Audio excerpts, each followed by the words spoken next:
कृपालु है, तू बड़ा दयालु है।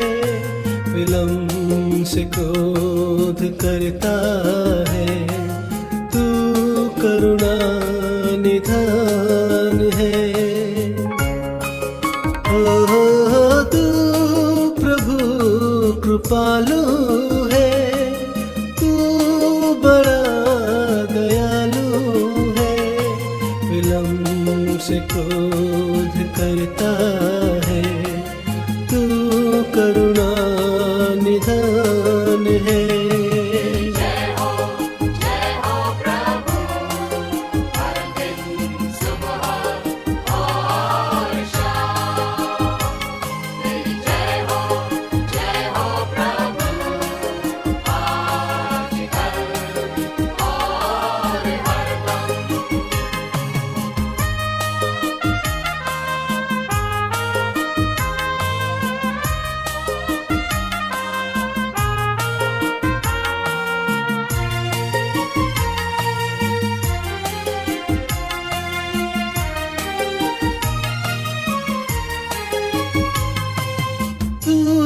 हमारे साथ है, तू बड़ा सामर्थी है। उद्धार करने में पराक्रमी है, प्रेम का तू सागर है। तू हमारे साथ है, तू बड़ा सामर्थी है। उद्धार करने में पराक्रमी है, प्रेम का तू सागर है।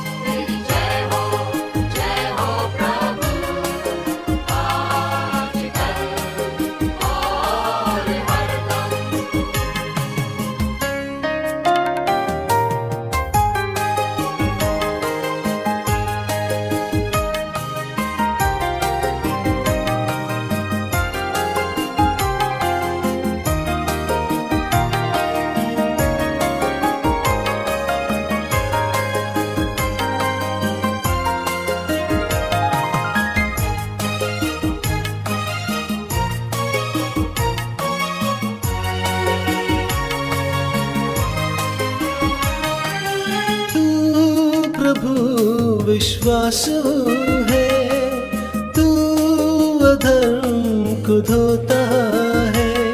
क्षमा गुनाहों को करता है, तू प्रभु महान है। तू प्रभु विश्वासु है, तू अधर्म को धोता है। क्षमा गुनाहों को करता है, तू प्रभु महान है। तेरी जय हो प्रभु, हर दिन सुबह और शाम। तेरी जय हो प्रभु, आज कल और हरदम।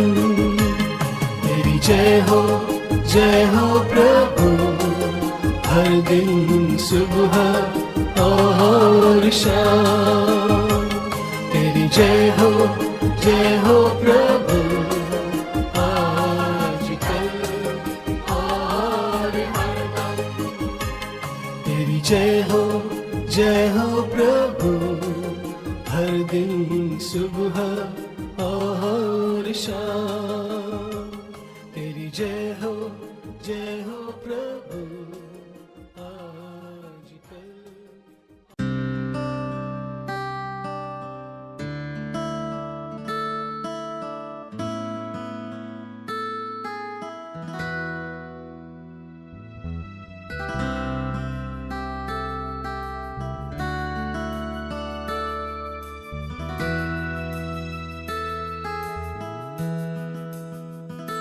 ये जिंदगी तेरी महिमा गाती रहे अब सदा। ये जिंदगी तेरी महिमा गाती रहे अब सदा। जब तक जीऊं तेरी महिमा करता रहूं ऐ खुदा। जब तक जीऊं तेरी महिमा करता रहूं ऐ खुदा। ये जिंदगी तेरी महिमा गाती रहे अब सदा।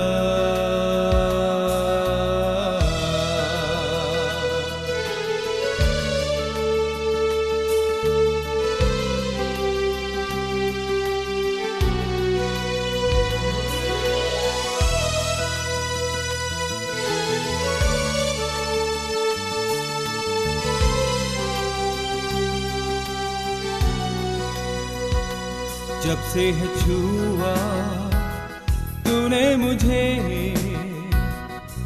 नई सांस जैसे फिर से आ गई। जब से है थामा हाथ तेरा बंद राहें जैसे फिर से खुल गई। जब से है छुआ तूने मुझे नई सांस जैसे फिर से आ गई। जब से है थामा हाथ तेरा बंद राहें जैसे फिर से खुल गई। तू ही प्रभु मेरे यीशु तेरे सिवा न होगा कोई। प्रभु मेरे यीशु तेरे सिवा न होगा कोई। ये जिंदगी तेरी महिमा गाती रहे अब सदा। ये जिंदगी तेरी महिमा गाती रहे अब सदा।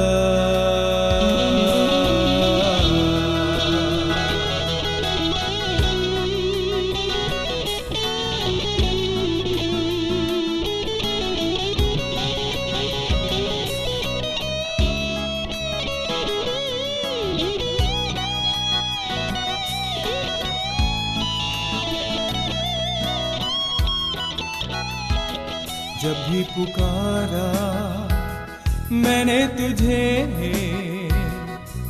मेरी हर दुआ को तूने है सुना। हर एक कदम पर साथ रहा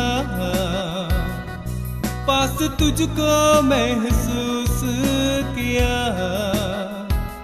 जब भी पुकारा मैंने तुझे मेरी हर दुआ को तूने है सुना।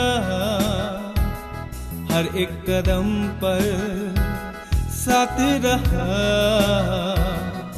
पास तुझको महसूस किया। अब हो सना तेरी खुदा इस जिंदगी को तुझको दिया। अब हो सना तेरी खुदा इस जिंदगी को तुझको दिया। ये जिंदगी तेरी महिमा गाती रहे अब सदा। ये जिंदगी तेरी महिमा गाती रहे अब सदा। जब तक जीऊं तेरी महिमा करता रहूं ऐ खुदा। जब तक जीऊं तेरी महिमा करता रहूं ऐ खुदा। ये जिंदगी तेरी महिमा गाती रहे अब सदा। ये जिंदगी तेरी महिमा गाती रहे अब सदा।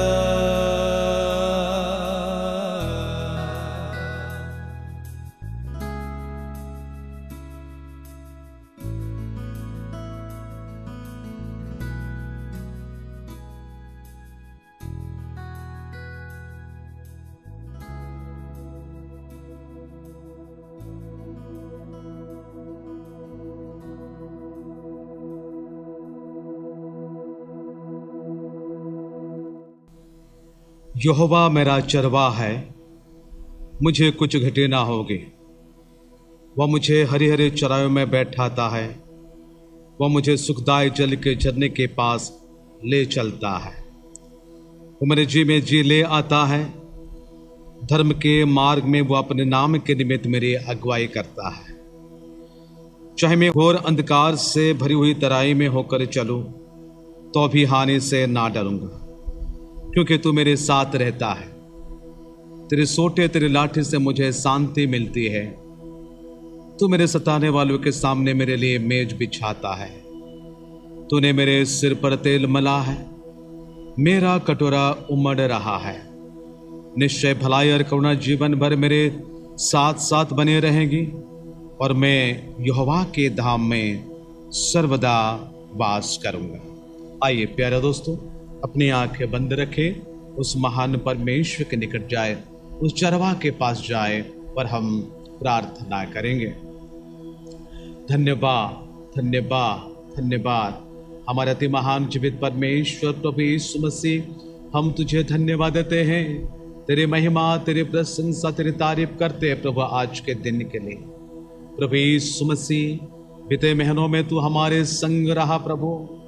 8 महीने को पार करते हुए 9वें महीने के पहले रविवार की आराधना में सोशल मीडिया के द्वारा एकत्रित होने के लिए प्रभु तूने मौका दिया है, इसलिए हम तुझे धन्यवाद देते हैं प्रभु। प्रभु यीशु मसीह, बीते महीनों में 8 महीने तक प्रभु कई लोग किस प्रकार के प्रभु कष्ट को भोगे हैं प्रभु, तुझे पता है प्रभु।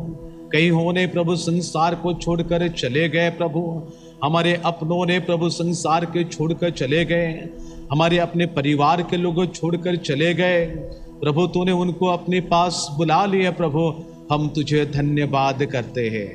इस नबी महीने प्रभु तू हमारे पाँव को रखा है, इसलिए हम तुझे धन्यवाद करते हैं प्रभु। ये कोई हमारे धार्मिकता के द्वारा नहीं, हमारे चरित्र हमारे गुणवत्ता के द्वारा नहीं, केवल प्रभु तेरे अनुग्रह के द्वारा, तेरी इच्छा को जानने के लिए, समझने के लिए।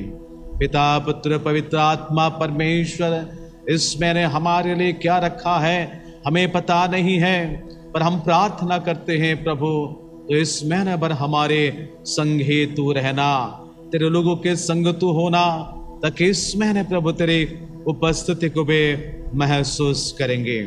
जीवित परमेश्वर, हम तुझे धन्यवाद देते हैं आज के रविवार के आराधना के लिए, प्रथम रविवार के भोज के आराधना के लिए, जब हम सभी को तू एकत्रित किया है। वो प्रभु सोशल मीडिया के द्वारा हर एक को मैं तेरे हाथ में सौंपता हूँ, हर एक के परिवार को मैं तेरे हाथ में सौंपता हूँ। हर एक प्रभु तू आशीर्वाद करना।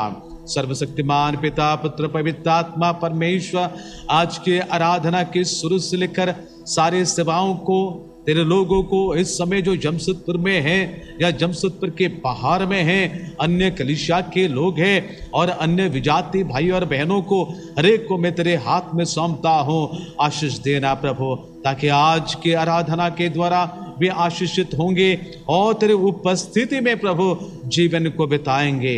पुनर्बार प्रभु यीशु मसीह, आज की आराधना के शुरू से लेकर अंत तक के सारे सेवाओं को प्रभु तेरे हाथ में समर्पण करते हुए प्रार्थना यीशु मसीह के नाम से मांगते हैं, आमीन। परमेश्वर को मैं धन्यवाद देता हूं और आज की आराधना के लिए मैं आप सभी को स्वागत करता हूं और प्रभु यीशु मसीह के मधुर नाम से आप सभी को नमस्कार करता हूं। परमेश्वर आप सभी को आशीष दे और अनुग्रह करें।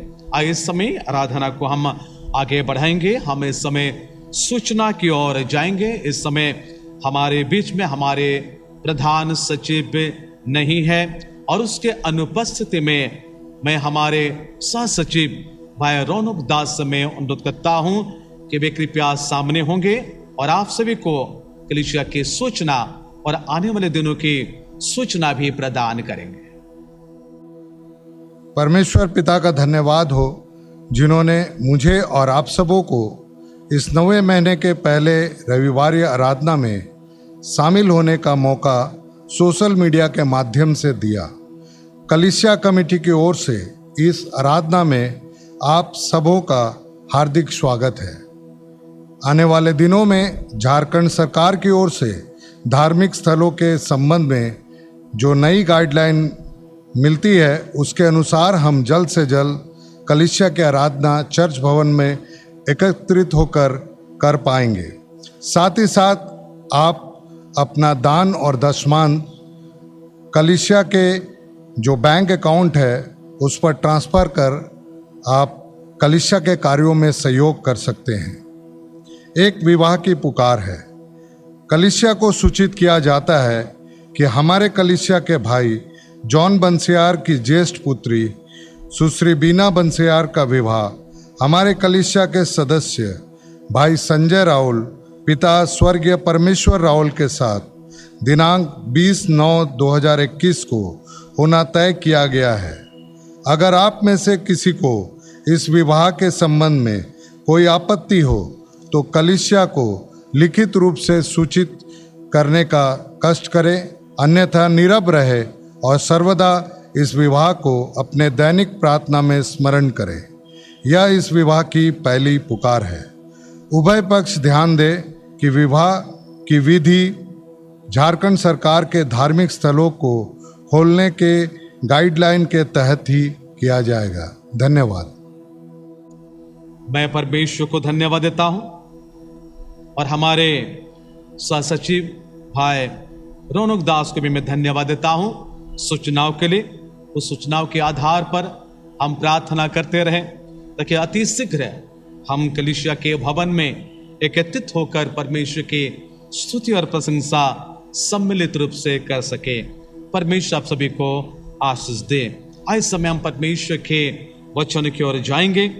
पर वचन को सुनने से पहले हमारे तन मन को हम प्रस्तुत करेंगे, हमारे जीवन को हम प्रस्तुत करेंगे। मैं अनुरोध करता हूँ हमारे जवानों को, हमारे आराधना ग्रुप को कि वे सामने होंगे और आप सभी को आराधना में अगुवाई करेंगे। मैं आप सभी से अनुरोध करता हूँ, आइए हम सब खड़े हो जाएंगे। Praise the Lord. आप सबों को यीशु मसीह के मधुर और मीठे नाम में स्वागत है।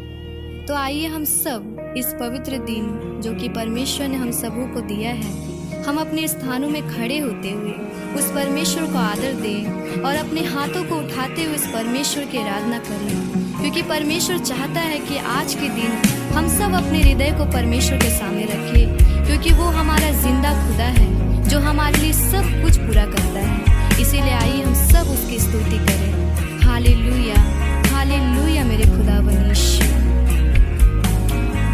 तेरे छूने से यीशु मुर्दे जी उठे, तेरे छूने से यीशु लंगड़े भी चले।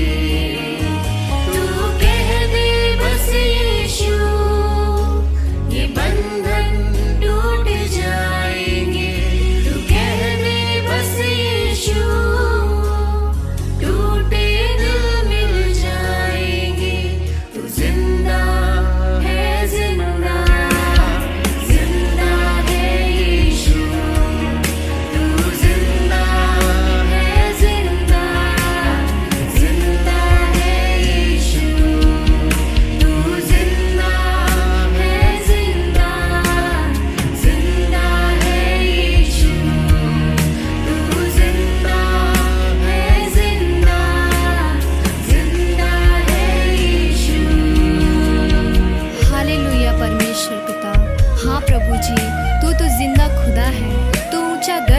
परमेश्वर पिता, तू हमारा ढाल है प्रभु जी।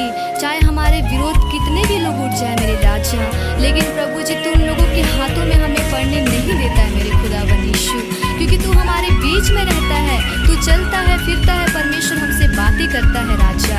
आपके पवित्र महान नाम को प्रभु जी हम धन्यवाद करते हैं। हालेलुया, हालेलुया मेरे खुदावन यीशु। उजागर है तू मेरा, तू मेरी है ढाल, शांति पाए हृदय में तुझसे हर इंसान। उजागर है तू मेरा, तू मेरी है ढाल, शांति पाए हृदय में तुझसे हर इंसान।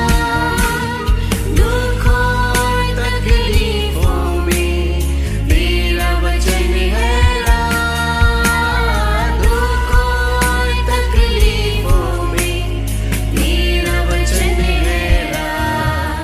तेरे छूने से यीशु गूंगे बोल उठे, तेरे छूने से यीशु अंधे देख उठे। तू कह दे बस यीशु, ये बंधन टूट जाएंगे। तू कह दे बस यीशु, टूटे दिल मिल जाएंगे। हालेलुया परमेश्वर पिता, प्रभु जी आपकी स्तुति करते हैं राजा, इस दिन के लिए जो कि आपने हम सबों को देखने का मौका दिया है राजा। आज के पिता परमेश्वर वचन को प्रभु जी, आज जितने भी लोग प्रभु जी अपने हृदय को प्रभु जी तुझे दिए हैं परमेश्वर, सबों को प्रभु जी आप नया जीवन प्रदान करें। हाँ पिता, आज के वचन को तेरे लोगों को परमेश्वर, तेरे प्रिय दास को प्रभु जी विशेष करके हम तेरे हाथों में समर्पण करते हैं राजा। और क्या मांगे प्रभु जी, तू तो सब जानता है परमेश्वर पिता। सारा आदर, महिमा, प्रशंसा, गौरव आपको देते हुए प्रार्थना यीशु मसीह के नाम से मांगते हैं, आमीन।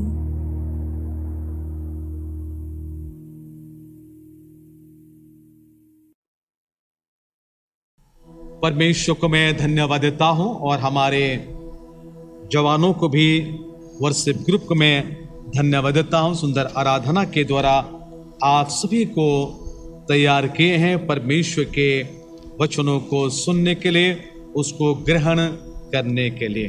तो आइए प्यारे दोस्तों, इस समय हम परमेश्वर के वचन की ओर जाएंगे। बीते दिनों से मैं प्रचार करते आ रहा हूं प्रकाशित वाक्य की 9 अध्याय के कुछ अंश को, जो 9 अध्याय का 1 पद से लेकर 11 पद तक हमारे शास्त्रांश थी। उस शास्त्रांश का मुख्य बातें यह हैं कि 5वीं स्वर्गदूत की तुरी फूंकने की बातें, यानी 4 स्वर्गदूत की तुरी फूंकी जा चुकी है और 4 स्वर्गदूत की तुरी फूंकी जाने के पश्चात भक्त ने देखता है कि आकाश के बीच में एक उकाब को उड़ते और ऊंचे शब्द से यह कहते हुए सुना, और लिखा है, उन 3 स्वर्गदूतों की तुरी की शब्दों के कारण, जिनका फूंकना अभी बाकी है, पृथ्वी के रहने वालों पर हाय हाय हाय। जो कि हमने 8 अध्याय का 13 पद को हमने पढ़े हैं।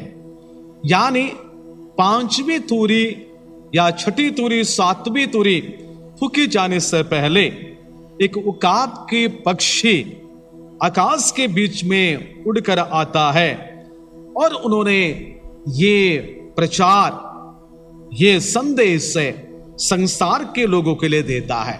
इसलिए बीते दिनों से हमने इस 5वीं स्वर्गदूत जब तुरी फूंकते हैं तो यहां क्या क्या होता है हमने देख चुके हैं।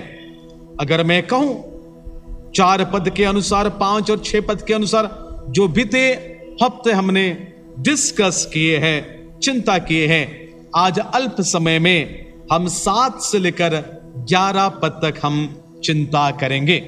पर मैं आपको जानकारी देना चाहता हूं, 4 पद के अनुसार लिखा है, उनसे कहा गया, उन टिड्डियों को कहा गया कि पृथ्वी के घास को, न किसी हरियाली को, न किसी पेड़ को हानि पहुंचाए, केवल उन मनुष्य को हानि पहुंचाए जिनके माथे पर परमेश्वर के मोहर नहीं है। बड़ी चिंता की बातें हैं कि परमेश्वर के लोगों को ध्यान देने की आवश्यकता है। और यहां कहा जाता है जिसके माथे पर परमेश्वर के मोहर नहीं है, उस मनुष्य को ये टिड्डियां आक्रमण करेंगे, पर मारेंगे नहीं। 5 महीने तक पीड़ा में रखेंगे, 5 महीने तक कष्ट दिया करेंगे। पवित्र शास्त्र बाइबल की शुरुआत से अगर हम देखते हैं, ये मोहर के बारे में, ये चिन्ह के बारे में, ये मार्क के बारे में परमेश्वर के वचन में लिखा गया है।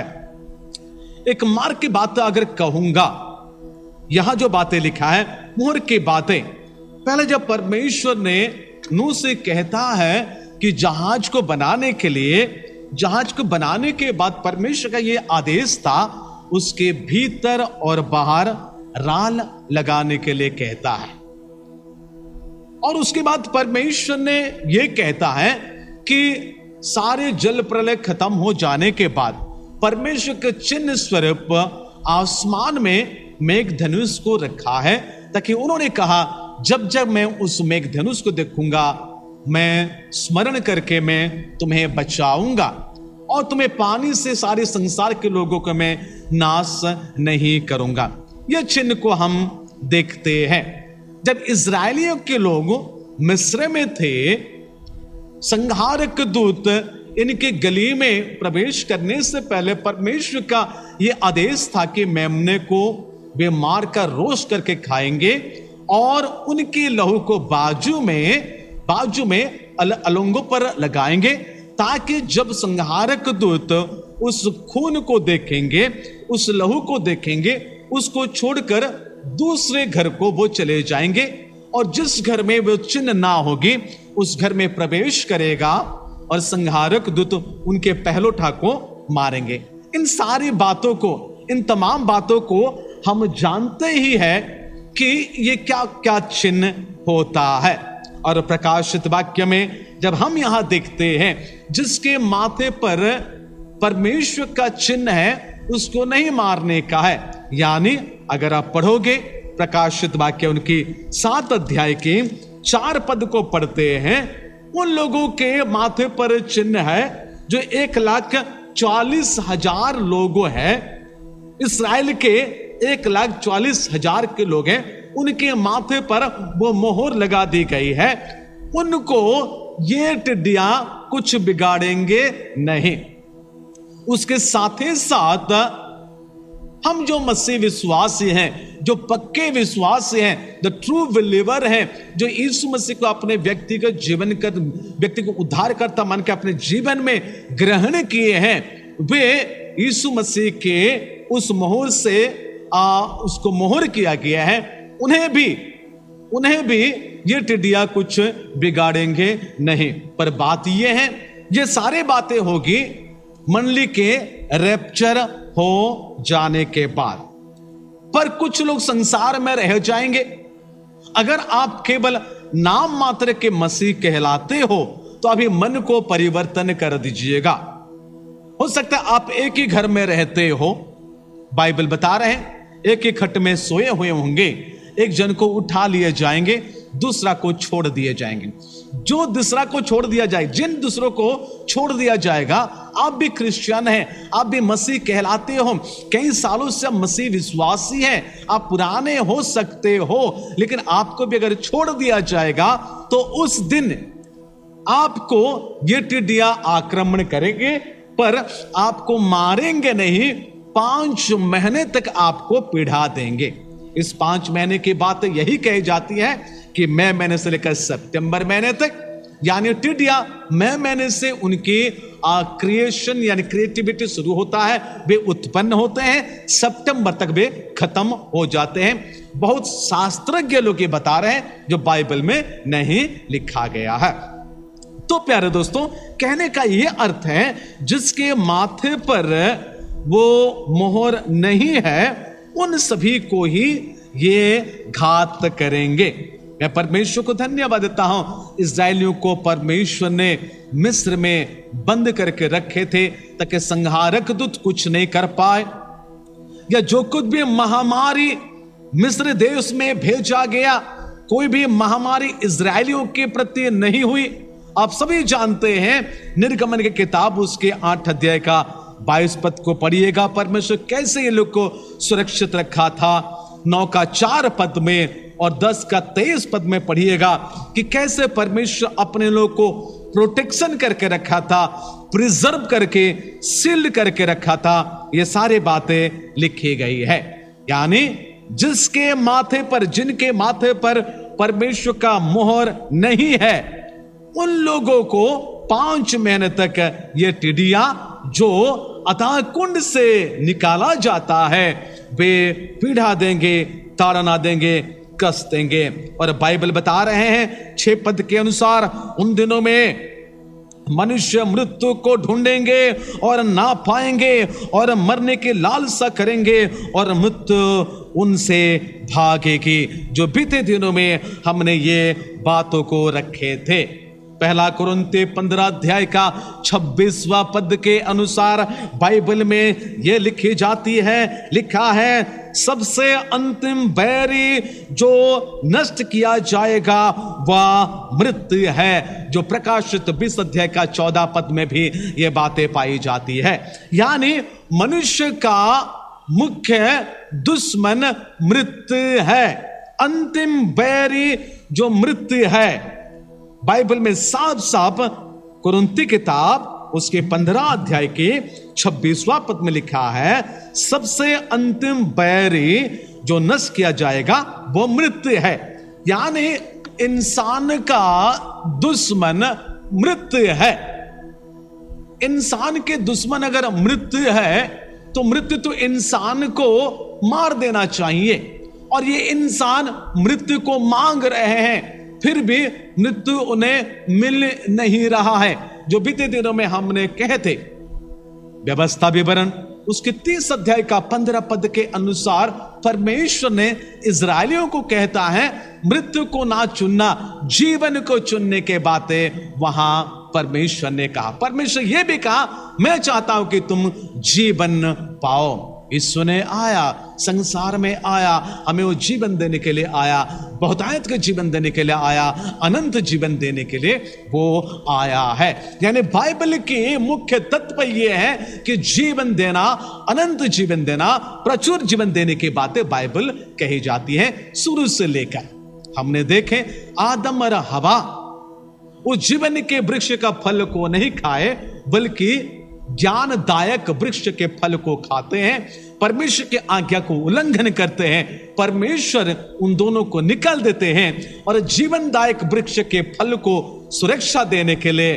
परमेश्वर ने दूतों को वहां रख देते हैं, ताकि इंसान उस जीवनदायक वृक्ष का फल खाकर अनंत जीवन ना पा जाए करके परमेश्वर ने उन दूतों को रख दिया है। क्योंकि पहले आज्ञा को उल्लंघन किए हैं, इसलिए परमेश्वर ने यह प्रतिबंध उन्हें लगा दिए हैं। तो हम देखते हैं यहां इंसान मृत्यु को मांग रहे हैं, फिर भी उन्हें मृत्यु नहीं मिल रही है, जबकि मृत्यु इंसान को मिलना चाहिए, क्योंकि मृत्यु इंसान के दुश्मन है, मृत्यु उनको पकड़ना चाहिए। लेकिन बाइबल हमें बता रहे हैं मृत्यु इनसे भागेगी।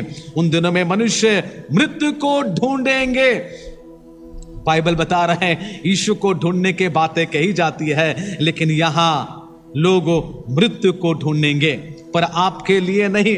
इसलिए मैं कहना चाहता हूं, अगर आप ट्रू बिलीवर है, वास्तव में सत्य विश्वासी है, आप तो उठा लिए जाएंगे। ये आपके लिए नहीं, पर आपके लिए हैं जो मसीह कहलाते हैं केवल, चाहे हो सकता पुराने विश्वासी क्यों ना हो, आप कहलाते हो, लेकिन मसीह का चिन्ह अगर आपके पास नहीं है, आपके माथे पर मसीह का चिन्ह अगर नहीं है, परमेश्वर का चिन्ह अगर नहीं है, उसका मुहर अगर नहीं है, तो प्यारे दोस्तों आप इसमें चले जाएंगे। तो ये टिड्डिया की शक्ति किस प्रकार की होती है, ये 7 पद से लेकर 11 पद तक लिखा है। मैं अल्प समय आपको बता देना चाहता हूं। इन टिड्डियों के आकार लड़ाई के लिए तैयार किए हुए घोड़े जैसे हैं, यानी जो घोड़ा को तैयार किया जाता है लड़ने के लिए, वो कितनी शक्तिशाली है, कितने लड़ने वाले ये घोड़ा है, घोड़े हैं। तो सोच लीजिएगा, वे इनका दल तो बहुत बड़ा दल है, इसलिए घोड़ों जैसे लिखा हुआ है, बहुवचन में लिखा हुआ है। यानी अताकुंड से जो दुष्टात्मा सब निकलेंगे, आपके घर तक आएंगे, आपके पास आएंगे और इतनी पावरफुल होंगे कि इंसान उसमें बच नहीं पाएंगे, इंसान उनसे लड़ नहीं पाएंगे।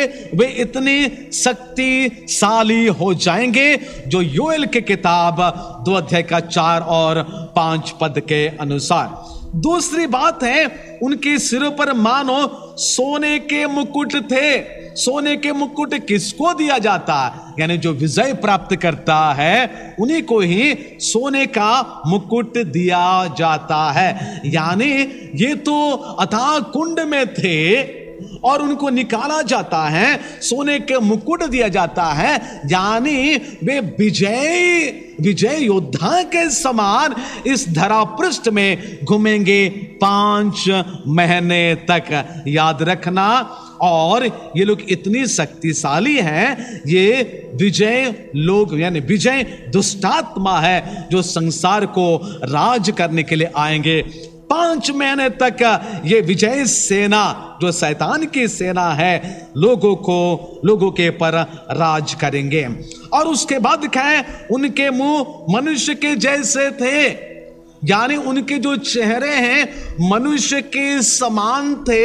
यानी इतने इंटेलिजेंट हैं, इतने बुद्धिमान हैं, संसार के सारे लोग जो उस समय रहेंगे उन सभी के बुद्धि खत्म हो जाएगी, उन सभी के ज्ञान खत्म हो जाएगी, लेकिन वे इतने ज्ञानीवान होंगे, इतने इंटेलिजेंस होंगे कि बड़े बड़े लोगों को भी भरमा देंगे। जो केवल मसीह कहलाते हैं, जिसका रैप्चर नहीं हुआ हो, उन सभी को बहका दिया जाएंगे और उन सभी को ऐसा पीड़ा दिया जाएगा, ऐसा पीड़ा दिया जाएगा 5 महीने तक। याद रखना। और उसके बाद पवित्र शास्त्र बाइबल में 8 पद में लिखा है, उनके बाल स्त्रियों के बाल जैसे हैं। उनके बाल स्त्रियों के बाल जैसे हैं, यानी बड़ी अट्रैक्टिव होंगे वे लोग। ये लोग बड़े अट्रैक्टिव होकर लोगों को फंसाएंगे और लोगों को ताड़ना देंगे। जिन स्त्रियों का बाल अच्छे होते हैं उनकी सुंदरता और भी बढ़ जाती है, ये अच्छी बात है। लेकिन ये जो दुष्टात्मा के लोग जो अथाह कुंड से निकाला जाएगा, उनके बाल स्त्रियों के बाल के समान होगा, ये कहा जाता है। तो सोच लीजिएगा, आज हमारे स्त्रियां बाल को फैशन करने के लिए, बाल को डिजाइन करने के लिए, बाल को सुंदरता में लाने के लिए क्या क्या नहीं करती है। संसार के लोग बाल को सुंदर करने के लिए क्या क्या नहीं करते हैं। हमने तो ऐसे भी देखे हैं कि जवान लड़के लड़कियां के बाल पूरा सफेद सफेद और रंग बिरंग करके वे लोग बाल को डिजाइन करते हैं। यानी ये जो दुष्टात्मा इस प्रकार के बाल होकर आएंगे कि स्त्रियों के समान डिजाइन होकर आएंगे, ताकि व्यभिचार काम में भी वे लिप्त हो जाएंगे। और उसके बाद पवित्र शास्त्र बाइबल में लिखा है कि उनके दांत सिंहों के दांत जैसे थे, जो कि 8 पद के आखिरी में लिखा है। यानी उनके दांत सिंह के दांत के समान होगा। सिंह जब किसी को काटता है तो उनका जो घाव है जल्दी हीलिंग नहीं होता है, जल्दी रिकवर नहीं करता है। सिंह के काटने के द्वारा बैक्टीरिया उत्पन्न हो जाती है, उनके घाव सड़ जाती है और वे खत्म हो जाते हैं। प्यारे दोस्तों, जो रह जाएंगे, याद रखना, अगर आप मसीह विश्वासी है तो अभी सुधारा जाइएगा, जो रह जाएंगे उनके लिए ये घातक होंगे।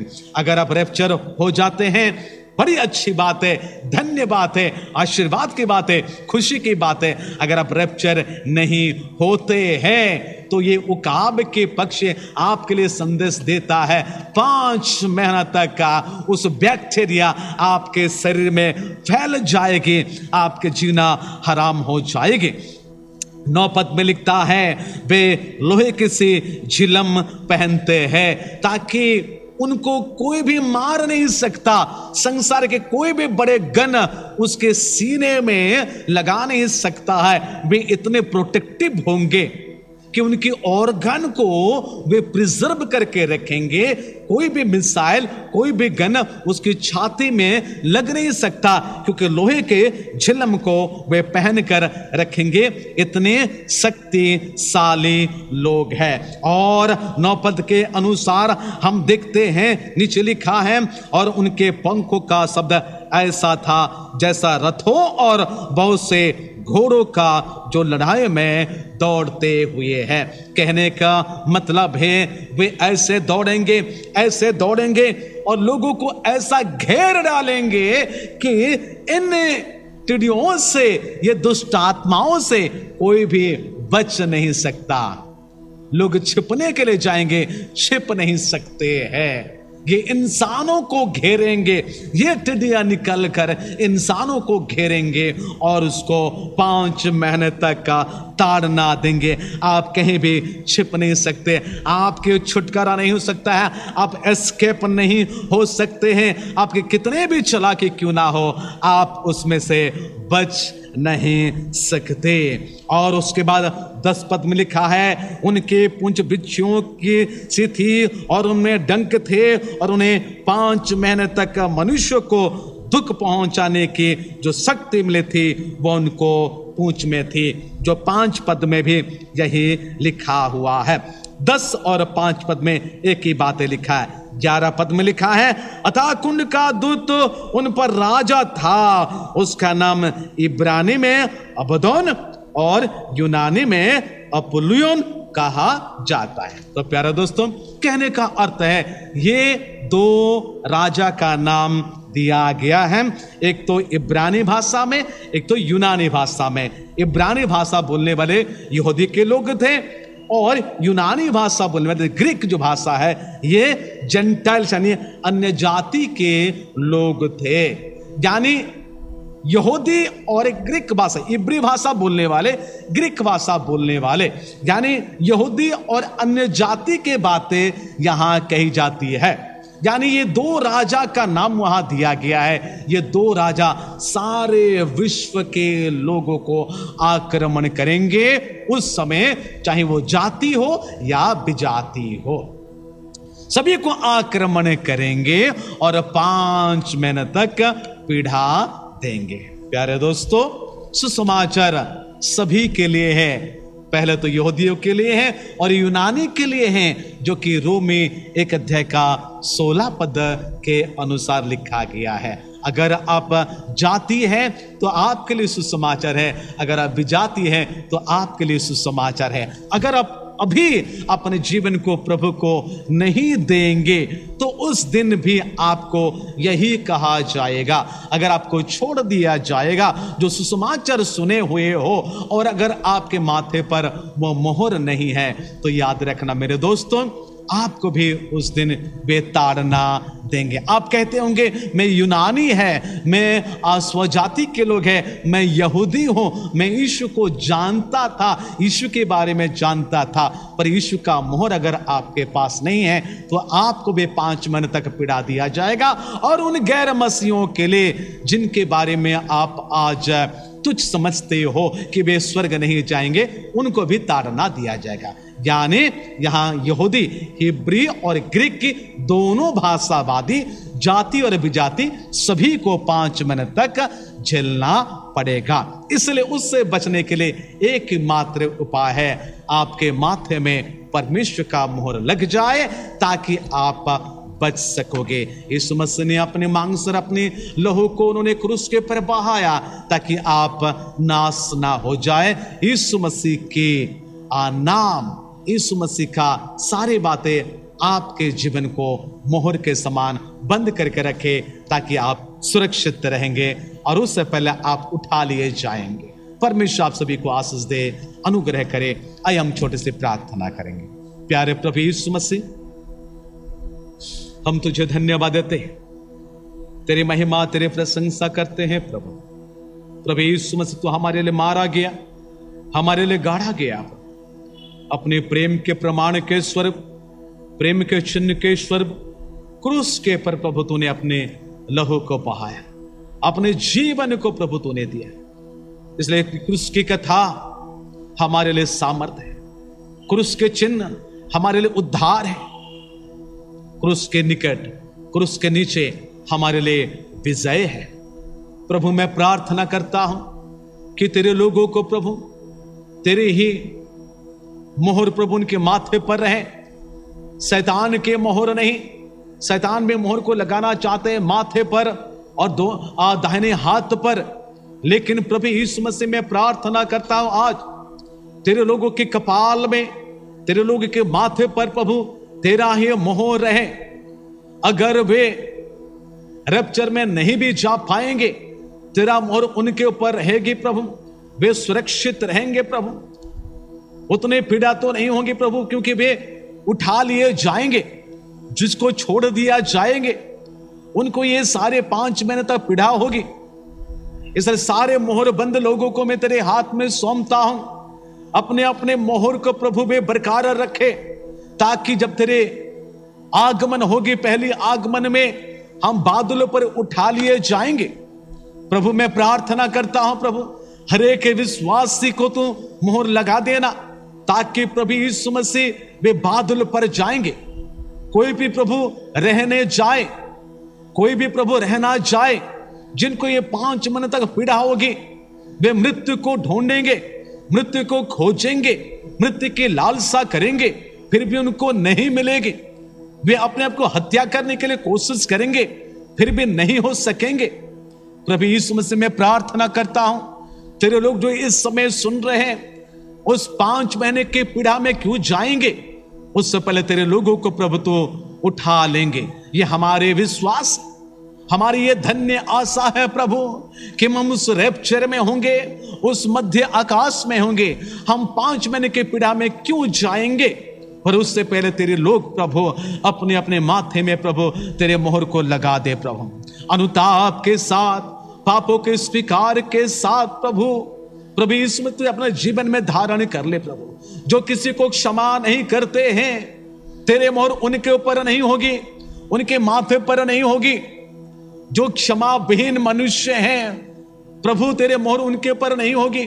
हम प्रार्थना करते राजा, हर एक मसीह विश्वासी प्रेम में जीवन को बिताए, हर एक मसीह विश्वासी एक दूसरे के पाप अपराधों को क्षमा करे, एक दूसरे से मिले रहे कलीसिया में, परिवार में, ताकि प्रभु यीशु मसीह उनके माथे पर तेरे मोहर होगी और तू उनको बादल पर उठा लिए जाएंगे। उस 5 महीने के पीड़ा में नहीं जाएंगे। मेरे ईश्वर के पिता, धन्यवाद करते हैं तूने संक्षिप्त वचन को तूने दिया है। तेरे लोगों को मोहर के साथ तू आशीर्वाद करना। पुनर्बार प्रभु यीशु मसीह पूरे परिवार को, कलीसिया के पूरे लोगों को जो बाहर में है, जो इस समय सुन रहे हैं, देख रहे हैं, जाति या विजाति, हर एक को प्रभु मैं तेरे हाथ में समर्पण करते हुए प्रार्थना यीशु मसीह के नाम से मांगते हैं, आमीन। परमेश्वर की महिमा हो। मेज आपके सामने है, मेज लेने के लिए प्रस्तुत हो जाइएगा। घर के मुखिया को मैं अनुरोध करता हूं, जैसा मैंने बीते दिनों से करता आ रहा हूं, ठीक उसी प्रकार रोटी को अपने हाथ में रखें और सभी को रोटी को दे दें। जब मैं विधि की ओर लेकर जाऊंगा, आप उसको ग्रहण करेंगे। तैयार हो जाइए।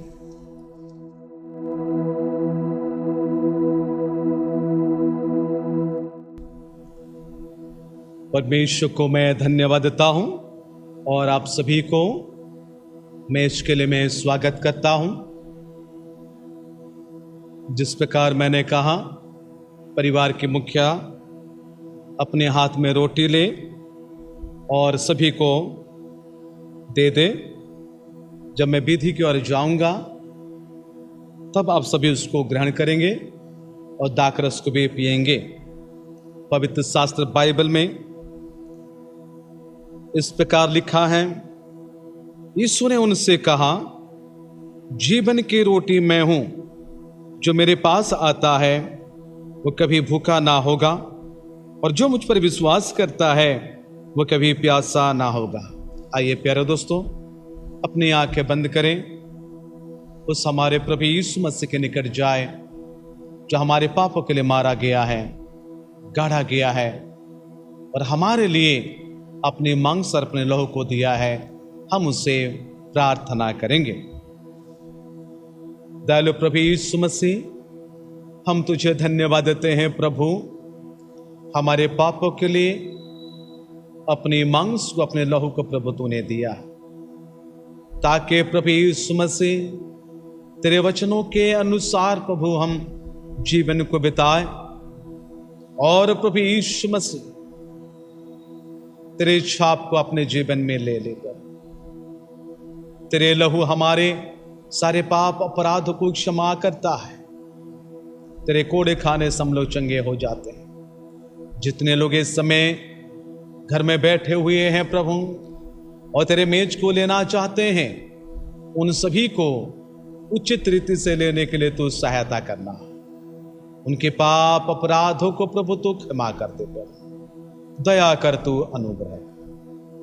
मेज को और तेरे लोगों को प्रभु मैं तेरे हाथ में समर्पण करते हुए प्रार्थना यीशु मसीह के नाम से मांगते हैं, आमीन।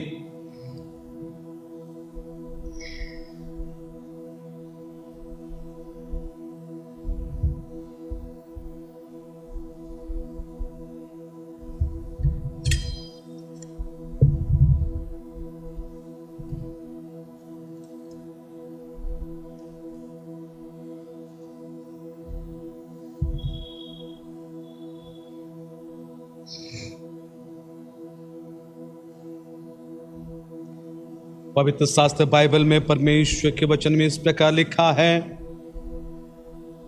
क्योंकि यह बात मुझे प्रभु से पहुंचे और मैंने तुम्हें भी पहुंचा दी कि प्रभु यीशु ने जिस रात वो पकड़वाया गया,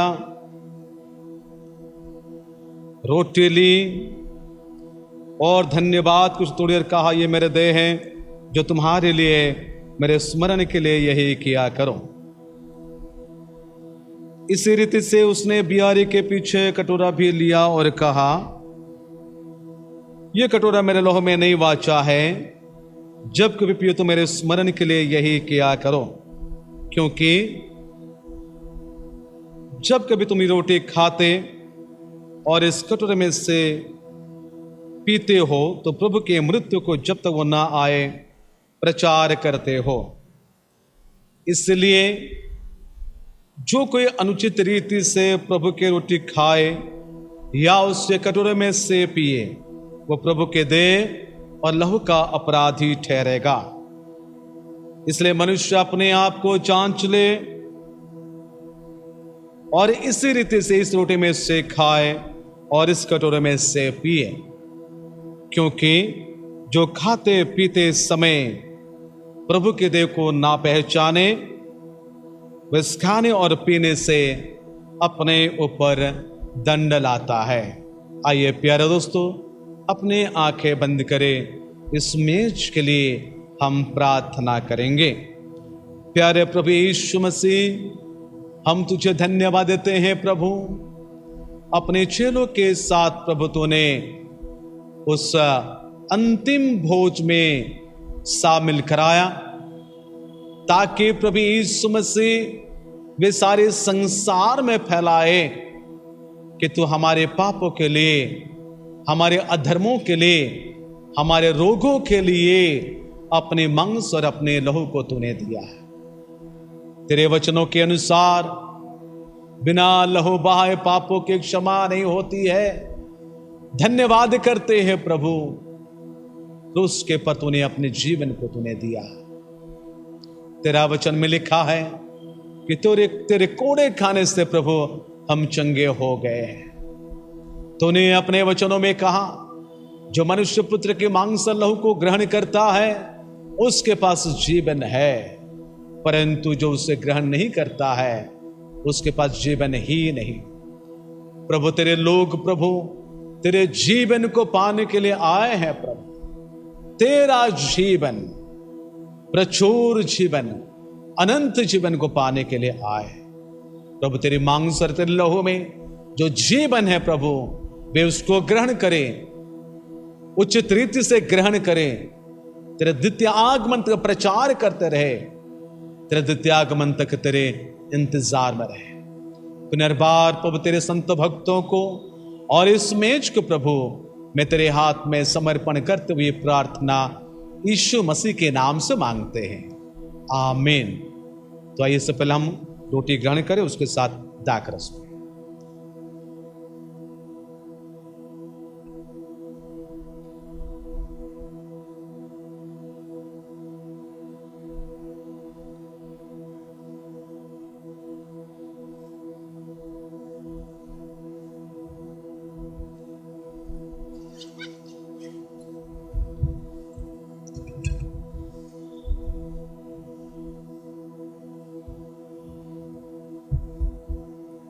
हम थोड़े समय के लिए खड़े हो जाएंगे,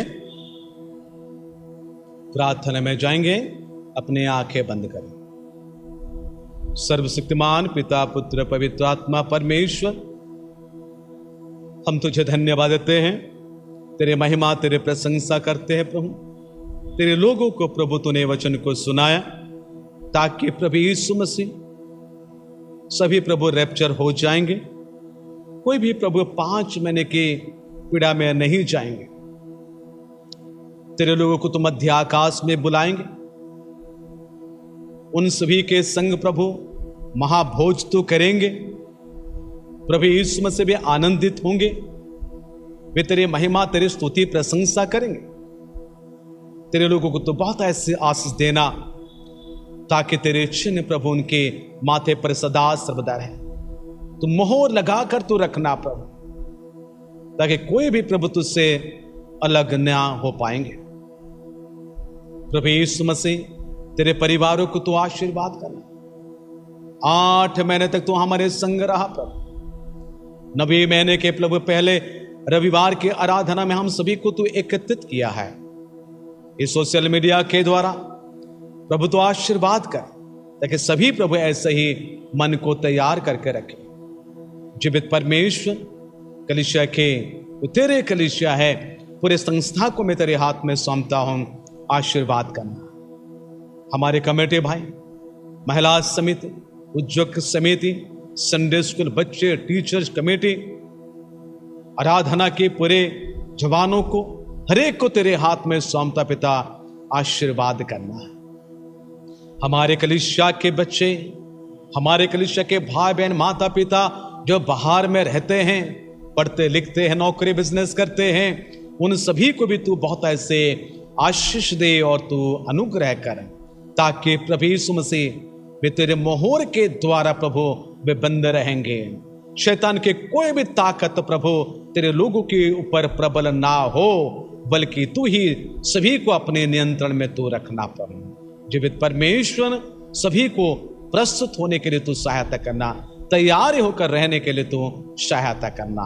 हम नहीं जानते पिता इस नवी महीने में क्या क्या संसार पर आने वाली है प्रभु। हम प्रार्थना करते हैं कि तू हमें सुरक्षा देना, बचा कर तू रखना प्रभु यीशु मसीह। हम प्रार्थना करते हैं उस महामारी के लिए प्रभु, कि प्रभु उसको दुर्बल कर दे, ताकि संसार के लोगों को राहत मिलेगी। प्रभु यीशु मसीह, बच्चों के पढ़ाई, लोगों की नौकरी चकरी, सारे बातों में प्रभु तू सहायता और तू मदद करना।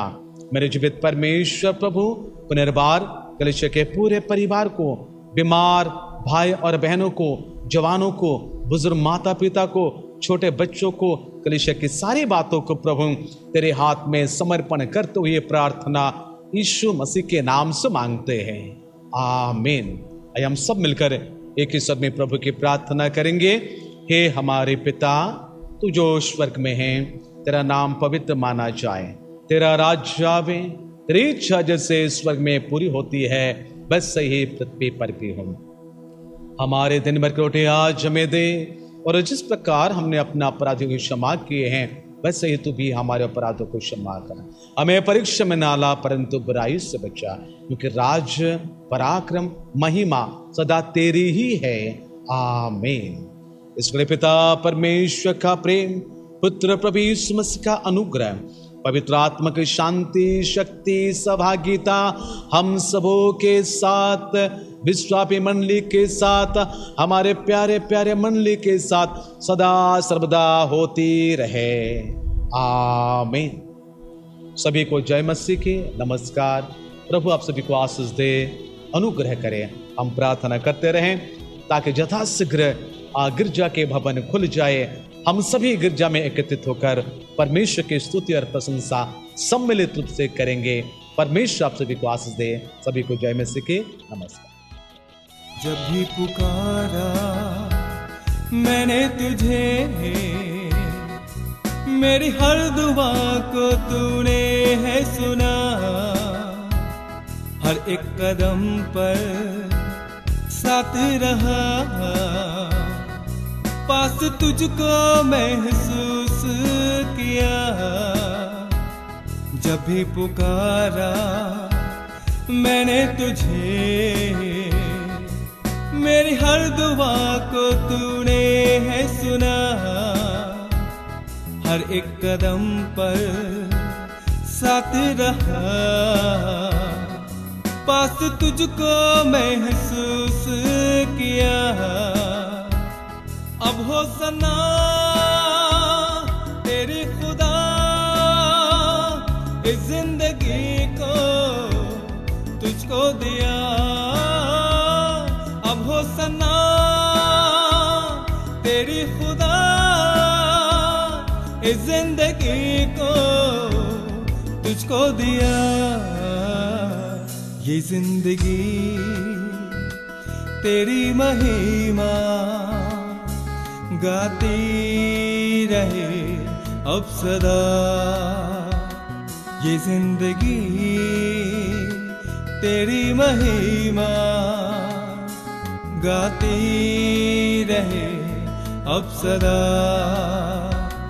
जब तक जीऊं तेरी महिमा करता रहूं ऐ खुदा। जब तक जीऊं तेरी महिमा करता रहूं ऐ खुदा। ये जिंदगी तेरी महिमा गाती रहे अब सदा। ये जिंदगी